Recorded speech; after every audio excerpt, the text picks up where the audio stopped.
Continuing where we left off, it's time to render out the walk cycle to a series of files that I can import into Flash and then use that character in a game. But before we get that, we're going to tweak the animation a little bit. If I just play him, I don't like how stiff his head here is. He's still looking a little bit robotic, and because the rendering won't take too long, I'm just going to spend a little bit of time here adding a little bit of a wiggle or jiggle to his head. So stop that and shift arrow to move it all the way back to the beginning frame. Then hit the 5 to drop it out of perspective, and hit 1 to hit the side. So you'll note here that I don't have the automatic key turned on. That's it turned on, and that's it turned off. So what I need to do here is insert keyframes manually. So I want the head to start there, so I'll insert one. Oh, actually, we need to select the head first, then insert a keyframe and go to the end frame and insert another keyframe. So now we have a keyframe here and a keyframe there. So when he gets to the bottom of his stride like that, I want his head to move down, like the head has a little bit of weight. Then I'll insert that keyframe, and then when he steps back up, it'll just move in the opposite direction. Insert that, then one more there, and that should do it. Oop, let's mark that keyframe. So his head's up here, and I want it down there. Rotate down, insert keyframe. Okay, let's play that, see how it looks.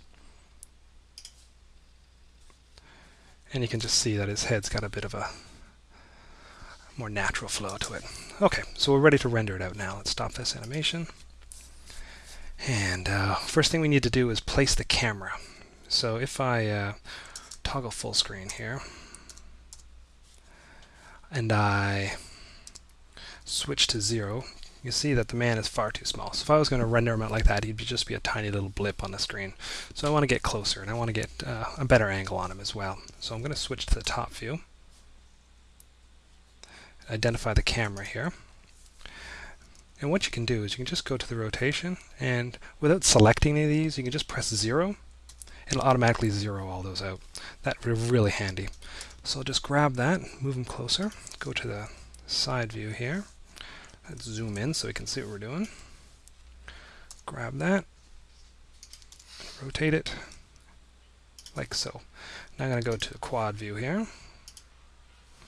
You see it's not quite fitting in the camera. I think it's a little close.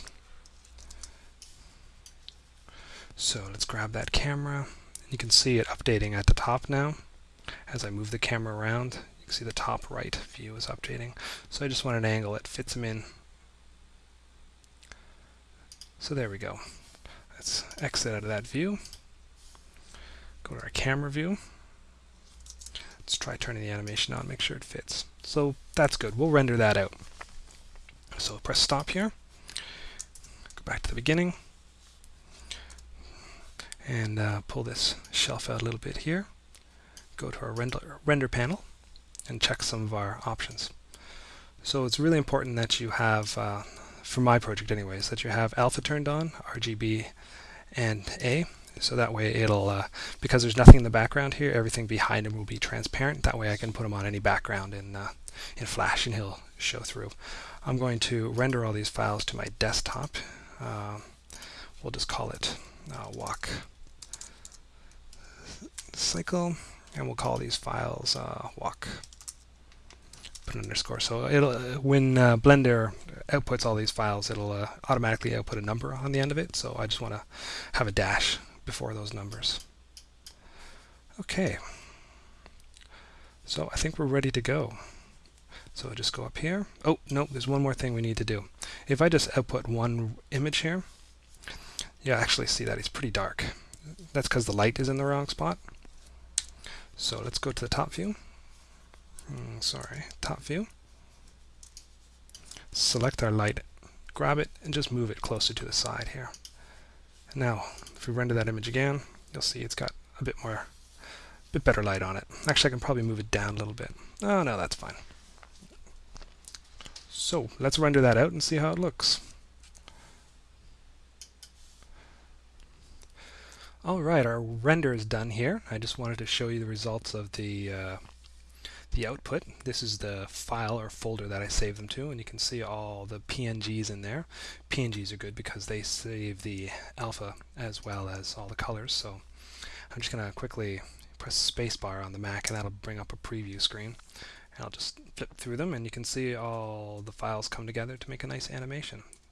So in my next video, I'll be stitching all these images together to make something that's called a sprite map, which I'll be able to bring into Flash and turn into an animated figure that you can control in Flash. Thanks a lot.